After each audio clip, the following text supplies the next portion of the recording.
Okie dokie. Well, thank you very much for tuning in again. We've got some slight parish notices. Liv, the one who does not speak, has moved on to bigger and better things from ShelterBox. So I'm afraid you're left with the B team, which is myself and Sam. Sam is one of the ops coords, and he has been out and about, and he's running the Syria show as well, but we'll hear from him later. Hello to everyone out there. Hello to my mum. I know she listens. And hello to Jason Isaacs. So let's get on with the show, which is increasingly inaccurately called a monthly update. I have been in Fiji for a month running the operations out there, so there was a little gap in services, which I apologise, but we'll come to Fiji in a minute. So as of 4th of May, that is where we are at in the world.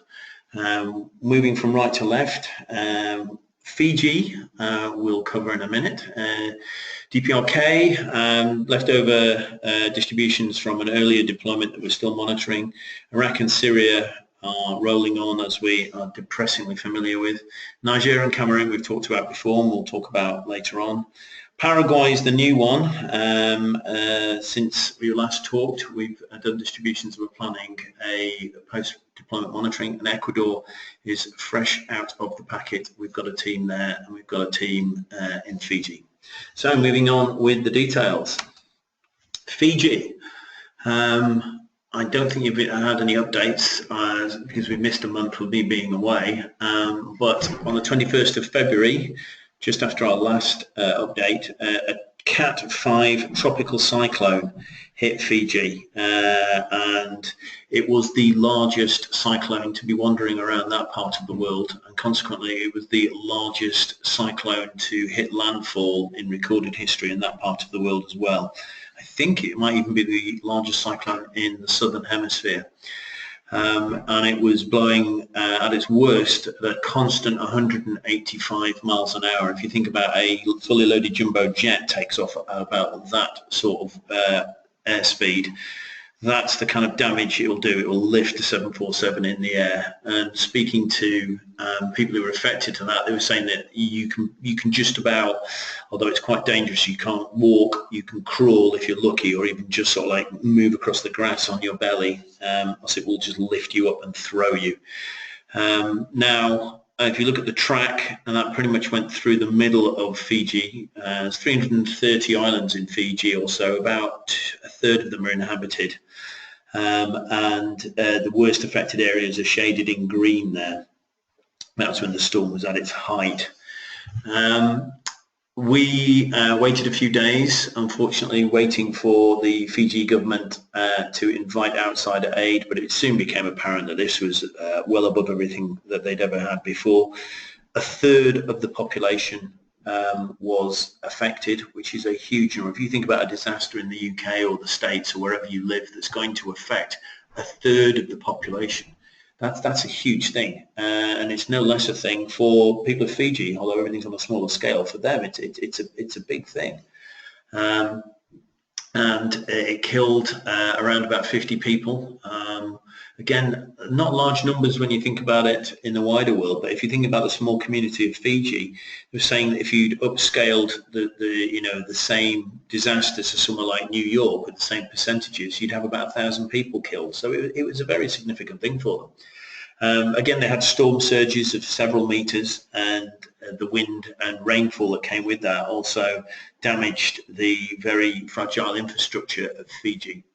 And we responded initially through an organisation through Sea Mercy, who are very well connected. They're a charity, very well connected with the government, but they're essentially all private citizens who own or have access to yachts of various shapes and sizes. And they respond as a collective to disasters in this part of the world. Now, they connected us to the government, which was very, very useful. We had an office next door to the regional governor in the government building. And they also helped us with responding to the outlying islands. Of course, being the Pacific, it's very well served by aid agencies. and our decision was not to go for the main island of Viti Levu. It was in fact to go out to the outer-lying islands where the damage would be much more felt by people who are more vulnerable, less ability to go down the stores and buy replacement panels for the roof, etc., or timber. And we used Sea Mercy to initially go out to those initial islands and start distributions in the far-flung areas of Fiji. And then as the military got involved, we then used their assets. The Australian military and the New Zealand military brought some of our pre-positioned stock from Australia and New Zealand, and that was flown in free of charge into Fiji itself. But as you can see, looking at that map, then your logistical issues start, getting it out to those islands and getting it through all of the challenges, of air, sea and land challenges, getting in the way of getting that aid to people that need it. Initially, the government wanted tents, and we responded with tents, and then we also started to spread out our response into shelter kits and tarps. We have one team left in Fiji at the moment. They're doing monitoring and evaluation and just follow-up visits. And to date, we've done 1,095 households out of the core response of boxes, our standard relief tents and shelter kits. And if you look at the figures, those tarps have not been added to that. Now, by my reckoning, at least, being pessimistic on top of that, 2 tarps per household. Now, some households got 1 tarp. Some houses got 3, although that was quite rare. If you work out an average of about 2 tarps per household, you've still got another 200 households to go on top of that. And we go back to what is most appropriate. If a tarp is just going to repair your roof, then you don't need a tent. You don't need to waste a shelter kit. You can just go with a tarp. So that's why we've expanded into this slightly wider offer to preserve the box, preserve the tent, but more importantly than that, to actually respond to what the beneficiary needs rather than what you have to offer. By expanding that offer, hoping to capture both sides of the house in that. So we've got the, as you can see at the bottom there, we've also moving 120 shelter boxes and 512 tents out of Fiji. And that was because the Chinese government brought in 6,000 tents halfway through this response, which altered the initial assessment of the need of boxes and tents there. And the government were using those tents, so the tent need was taken care of more rapidly and more extensively by the government, who were using the Chinese tents that they didn't expect were coming when we made that initial stab. So there we are, and at the team at the moment, they're planning their exit strategy and they're doing policy deployment writing, and they're also on a plane right now as we speak. We've got one team left behind while the control team comes home. We might be looking at post-deployment monitoring later on. But the fantastic thing with that's come out of the Fiji deployment is one, we've learned how challenging it is to respond in a place like Fiji. And also how well it worked with the military this time and the government, being introduced at that high level by Sea Mercy and working in cooperation with the UN, and how it all started. We didn't put any noses out of joint trying to force aid on people before they were ready for it or acceptant of it. And also the Fiji government were very acceptant of us and very, very helpful and facilitated everything that we did. The New Zealand and Oz military both helped out.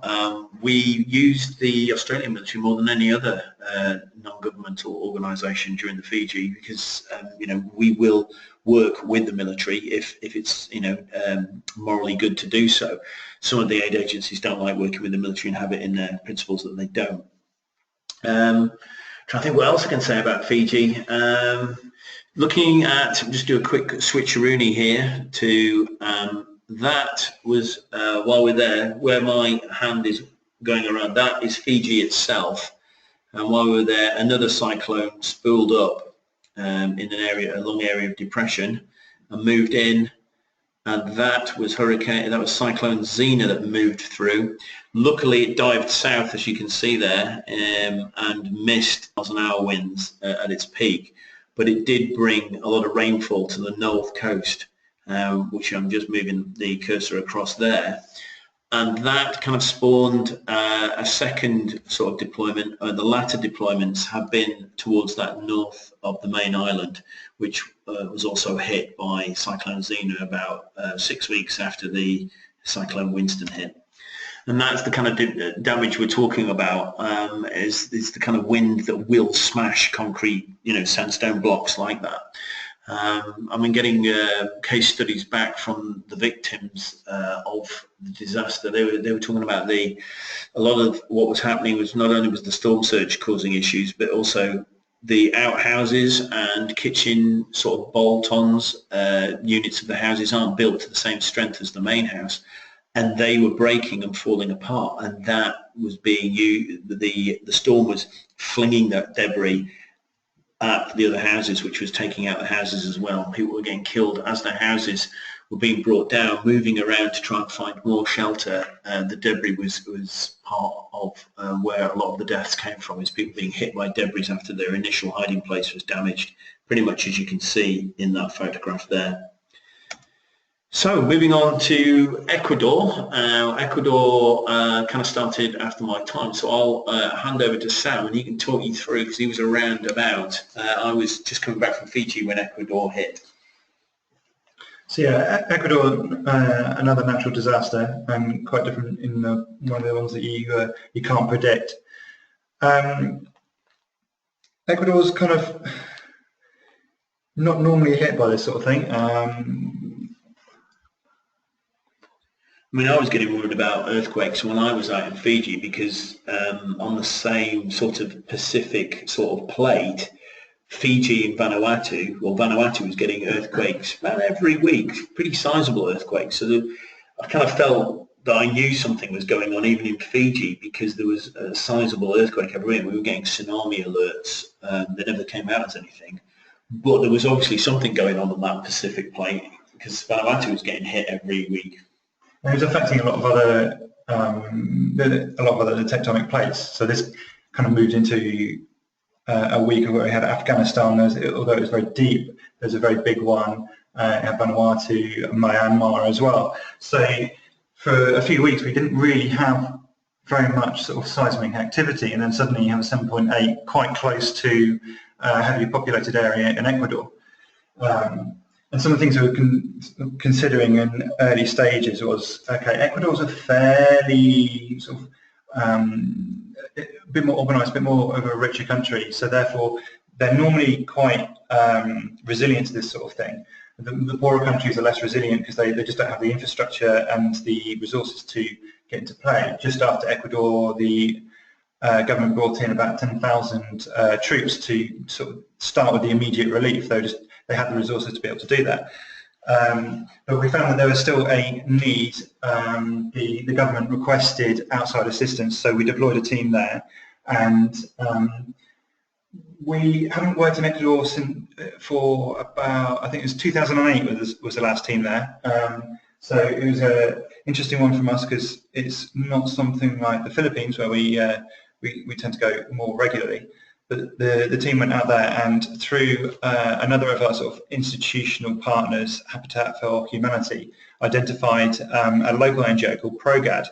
So the plan at the moment is ShelterBox will be doing the sort of initial shelter support with ProGAD, and then Habitat, the plan at the moment, until it changes, is that ProGAD's kind of going to be the sort of consistent aspect of that, moving through from the sort of immediate relief phase, which we're going to be doing with shelter kits, and then moving on to sort of the longer term recovery aspect, which will be covered by Habitat.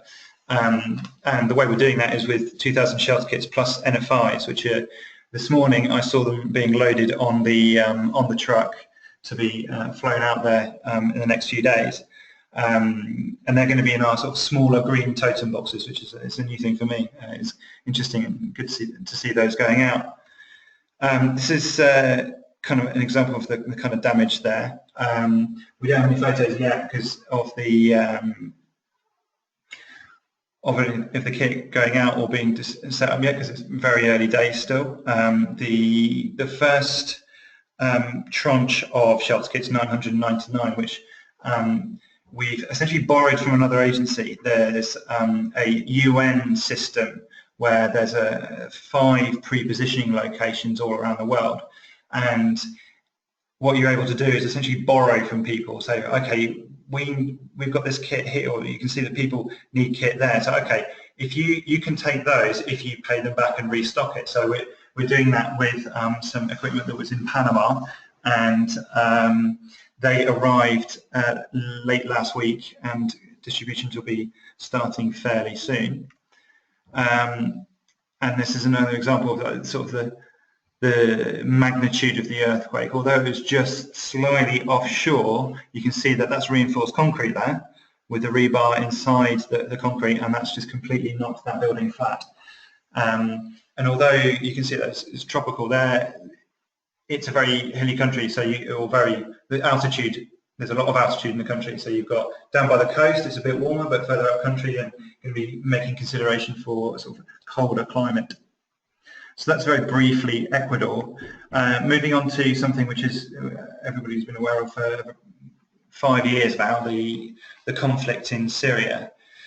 The way that ShelterBox has been responding to the conflict in Syria is kind of dealing with crises within a crisis. You have the ongoing crisis, which is in terms of the way we work. There's constant displacement, low levels where you're dealing with, say, dozens of families as the front lines of particular areas move back and forth, or there's a little bit of movement and fighting, or there's an uptick in fighting somewhere else, somewhere maybe there's more shelling or so on. So people move away from the fighting. They have to leave their homes there.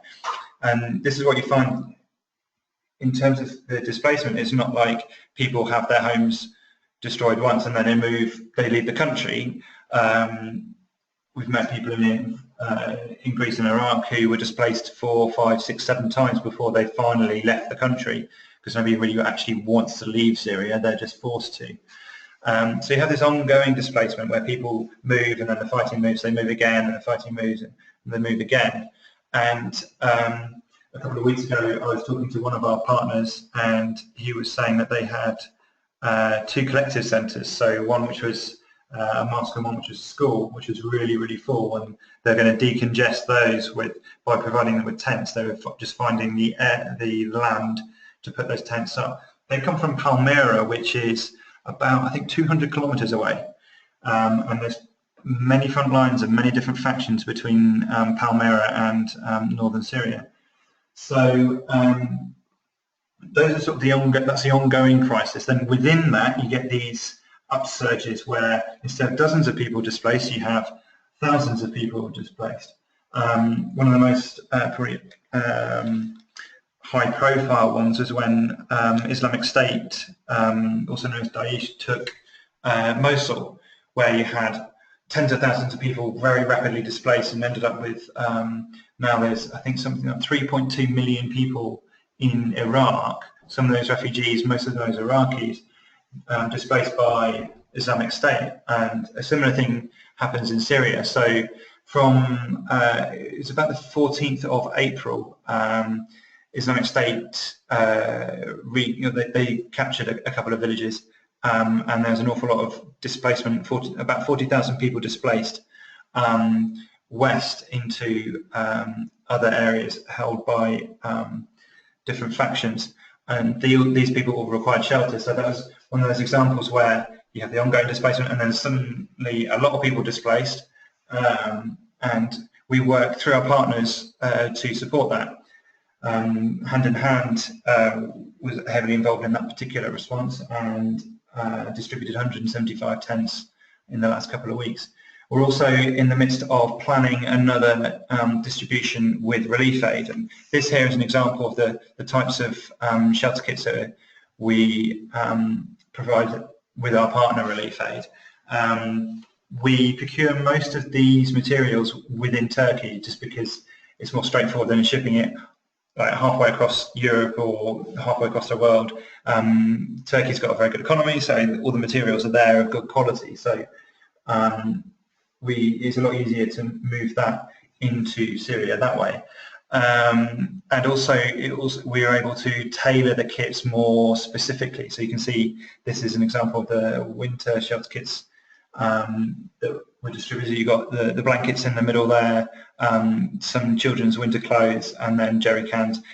In the back there's a mattress as well, which is very useful for just insulating people from the ground. You can, not just for sleeping on, but just day-to-day living, it just provides some distance between the cold ground, and therefore it's very versatile. And then some of the most versatile pieces of the kit in there is the tarpaulins. You can see there the white ones with the blue labelling there, and also underneath, very nondescript, underneath the coat there, you've also got clear plastic sheeting, which you can use to make windows windproof.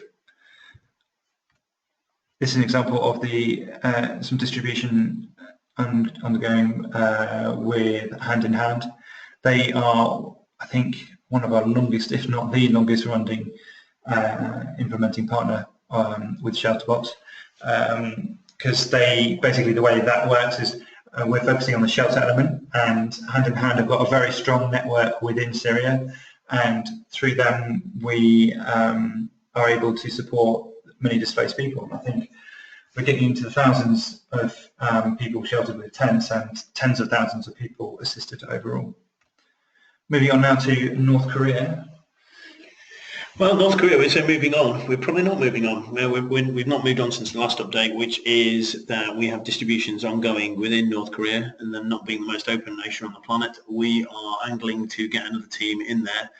It was the winter was so harsh that it prevented distributions because of the transport issues. Now it's spring. We want to get across there and see those distributions, and trying to get into North Korea. It's not a simple thing, but we're working on that, and hopefully we'll have some news for the next update.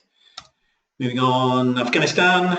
Probably the last time you see this slide, as we signed an MOU with ACTED, and there was an earthquake, and they've assessed that the aid that we sent was not going to be used in that earthquake, and we are pre-positioned for anything that happens in that part of the world, as it's a difficult place to get stuff into, even harder to operate. So we are now prepared for that, and that slide will probably drop off now unless, God forbid, something else happens in Afghanistan.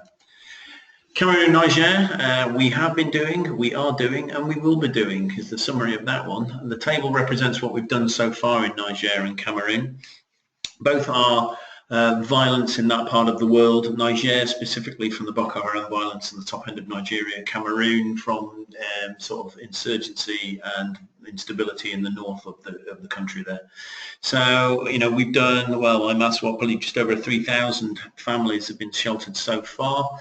And because unusually we've got the Syria stuff that we know we're going to be responding to, and because the violence is ongoing and not going anywhere fast, we know we're going to be responding in Niger and Cameroon in the future, which is very odd for us, which also put us in a place where we could plan to distribute into these needy areas, and we have spent pretty much 3/4 of the year's budget in about a quarter.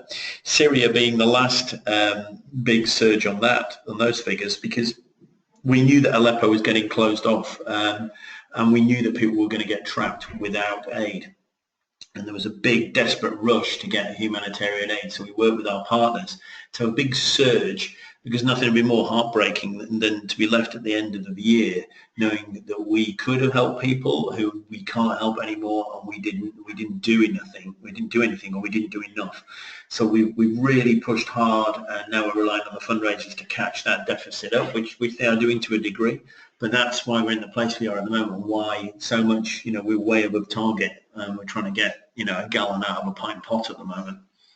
But the next plan is 800 relief tents and some, you know, solar lights, ground sheets and blankets are already there, arriving, and the team is now spooling up to go.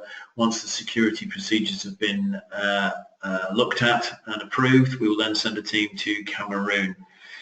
Niger we're looking at that, but it's probably going to be a little bit too hot security-wise, but we're still looking into that because there's a lot of displacement almost on a weekly basis. So much so it's actually slowing down the distributions with our partners. I mean, we would love to be there. We would love to be overseeing those distributions, but it's just way too dangerous for people of outside, particularly, you know, visibly foreign people, to be knocking around that part of the world. And that risk just far outweighs the benefit. Much rather have people there, but I'd much rather have people come home, and that's the kind of levels of risk we're looking at over there. So that's Cameroon and Niger. Any regular followers will have seen that slide quite a few times. But you know, there are ongoing distributions, and we will have a team out there when we can in the near future.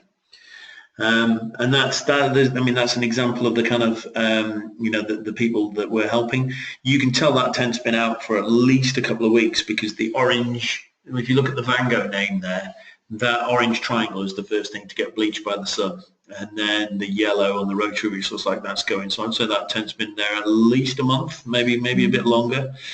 I don't know. We've got an expert here. We've got weighing up the black on the vent is also looking a little bit bleached. I mean, that material will still be quite sturdy, but you know, very, very harsh conditions.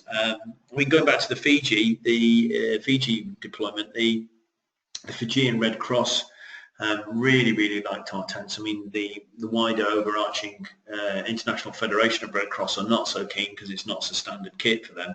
But on a local level, the Fijian Red Cross was saying it was, and I quote, the Rolls Royce of tents. And when they were handing out other tents, people said, we don't want this tent, we want the tent in the green box, which is part of the solutions, and we'd like to give them the best tent, but it's also you know, a little insight into what problems we come up against, because if you're starting to cause jealousy issues because people want the Rolls Royce of tents, to use their words, that's going to cause issues as well.